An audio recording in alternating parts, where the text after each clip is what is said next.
61-63 کی ایک شام رسول اکرم صلی اللہ علیہ وسلم نے قریش کے چند سرکردہ افراد کو اپنے ہاں کھانے پہ مدعو کیا۔ کھانے کے بعد رسول اکرم صلی اللہ علیہ وسلم ہم شام نے اپنے مہمانوں سے کہا، اے بنی عبد المطلب، میں تمہارے سامنے جو تحفہ پیش کرنے لگا ہوں جو عرب کا کوئی اور شخص پیش نہیں کر سکتا، اس لیے کہ اللہ نے مجھے منتخب کیا ہے۔ مجھے اللہ نے حکم دیا ہے کہ تمہیں ایک ایسے مذہب کی طرف بلاؤں جو تمہاری دنیا کے ساتھ تمہاری عاقبت بھی آسودہ اور مسرور کر دے۔ اس طرح رسول اکرم صلی اللہ علیہ وسلم نے پہلی وحی کے نزول کے 3 سال بعد اپنے قریبی عزیزوں کو اسلام قبول کرنے کی دعوت دی۔ خالد اس محفل میں نہیں تھا۔ اس کا باپ مدام تھا۔ اس نے خالد کو مذاق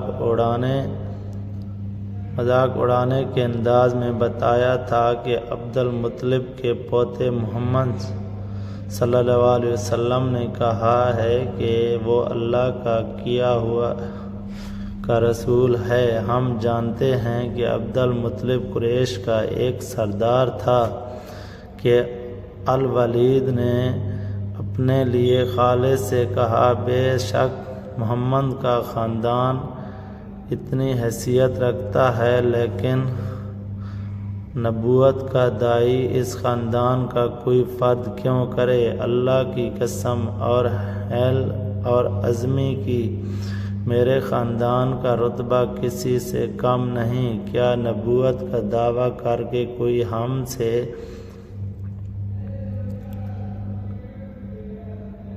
ہم سے بڑا کیا ہو سکتا ہے؟ ہم سے او کیا ہو سکتا ہے؟ آپ نے اسے کیا کہا؟ خالد نے پوچھا۔ پہلے تو ہم چپ ہو گئے، پھر ہم اس کے پاس۔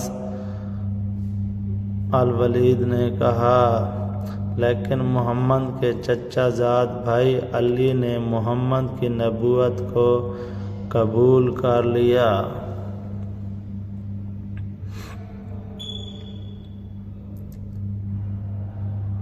خالد اپنے باپ کی طرح یہ اسی کا بھولا نہیں۔ محمد خالد کو 629 عیسوی کے ایک روز مکہ اور مدینہ کے راستے میں ایک نکلستان کے لیے ہوئے۔ وہ وقت یاد آ رہا تھا۔ رسول اللہ نے جن کی نبوت کو قریش کے سردار قبول نہیں کر رہے تھے، اس نیو ہے کہ لوگ قبول کرتے چلے جا رہے تھے۔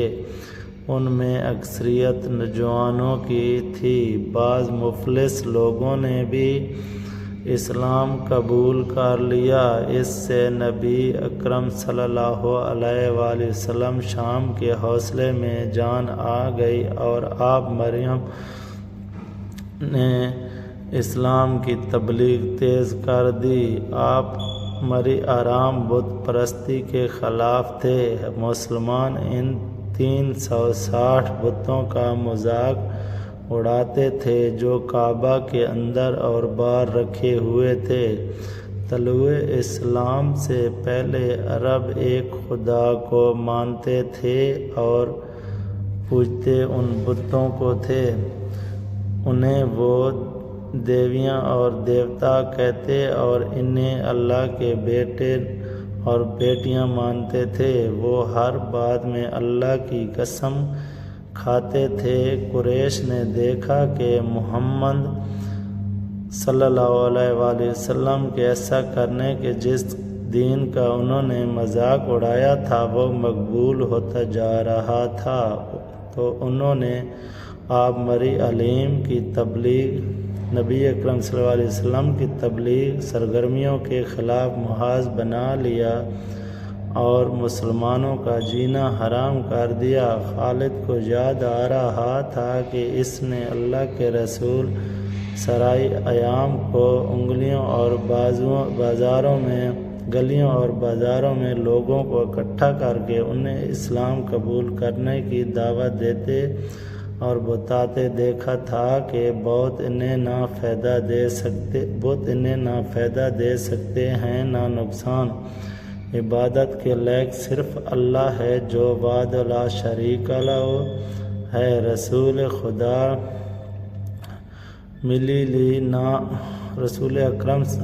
خدا کے نام کی مخالفت قید قریش کے 4 سردار تھے۔